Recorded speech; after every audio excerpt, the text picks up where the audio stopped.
ધારી લોહાણા મહાજન સમાજની વાડી ખાતે બજરંગ ગ્રુપ ધારી તથા ધારી ભાજપ પરિવાર તેમજ રેડક્રોસ સોસાયટી અમરેલીના સહયોગ દ્વારા રાષ્ટ્ર સમર્પિત બ્લડ કેમ્પનું આયોજન કરવામાં આવ્યું। રિપોર્ટ બાય સંજય વાળા, ધારી, અમરેલી। ધારી તાલુકા ભાજપ જેવી કાકડિયા સાહેબ ધારાસભ્ય શ્રી, ધારી તાલુકા ભાજપ બજરંગ દળ ધારી તરફથી નવજવાનોના હિતાર્થે ધારી બજરંગ ગ્રુપ દ્વારા આપણે લોહી બ્લડ ડોનેશન કેમ્પ રાખેલ, જેમાં 18 બોટલ લોહી એકત્રિત કરી અને અમે બ્લડ જે લોકો લઈ ગયા રેડક્રોસવાળા એમને સુપ્રત કરેલ છે તે નવજવાનોના હિતાર્થે વાપરવા માટેની અનુકૂળતા વિચારીને ત્યાં પહોંચાડે અને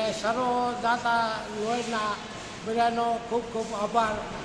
એસડીએમ સાહેબ ધારી, હર્ષવર્ધન જાડેજા સાહેબ અને પરેશભાઈ કંસારા, પરેશભાઈ પટણીના સર્વના આ લોકોના કાર્યથી આ કેમ્પ સફળ જવા જઈ રહ્યો છે।